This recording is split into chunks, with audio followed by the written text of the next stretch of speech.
যাদের ধনু লগ্ন বৃহস্পতির মহাদশায় কেমন যাবে, কি ফল পাবে? যাদের ধনু লগ্ন, লগ্নের অধিপতি গ্রহ হচ্ছেন বৃহস্পতি।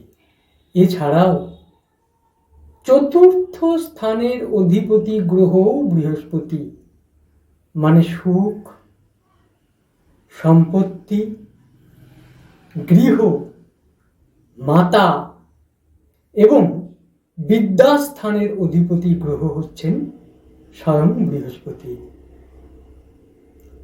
অর্থাৎ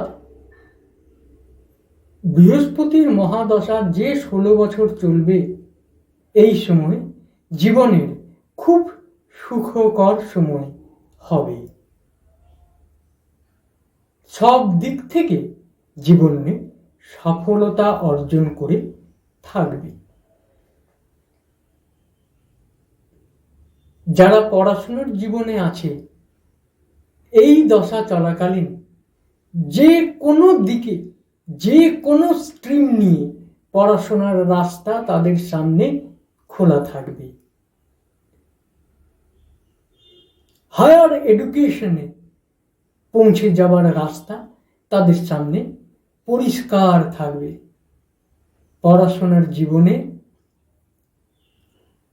তাদের বিদেশ চলে যাওয়ারও সম্ভাবনা থাকবে। বৃহস্পতি বিবাহ কারক গ্রহ। যারা বিবাহযোগ্য, বিবাহের দেখাশোনা চলছে, এই সময়টা যদি থাকে তাহলে কিন্তু এই সময়ের মধ্যেই বিয়ে হয়ে যাবে।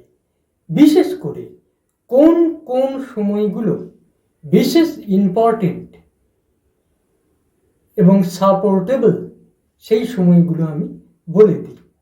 বৃহস্পতির মহাদশায়, বৃহস্পতির অন্তর্দশায়,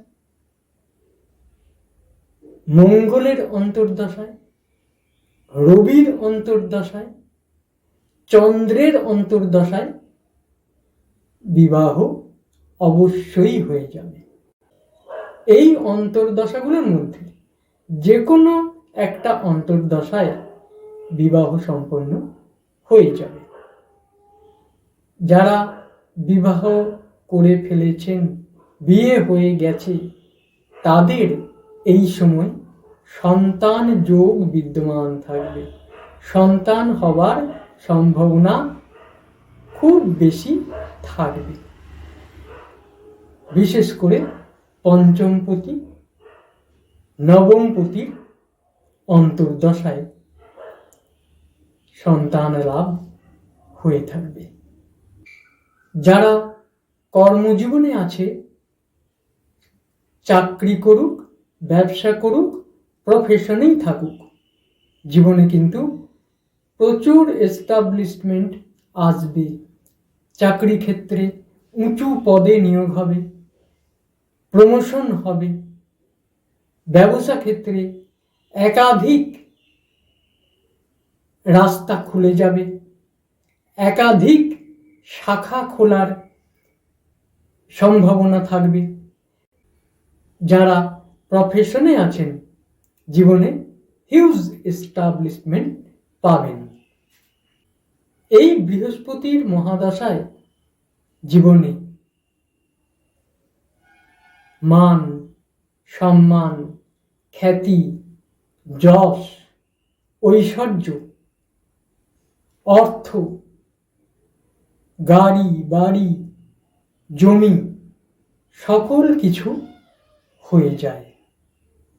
এই সময়ের মধ্যে দান, ধ্যান, পূজা, ভক্তি, তীর্থ ভ্রমণ এবং বিদেশ ভ্রমণ যোগ চলে এবং হয়েও যায়। এই সময়ে বন্ধু বান্ধব, আত্মীয় স্বজন নিয়ে, চাকর বাকর নিয়ে, নিজের পরিবার বর্গকে নিয়ে সুখে, শান্তিতে, আনন্দে সম্পূর্ণ একটা প্রতিষ্ঠিত জীবন লাভ করে।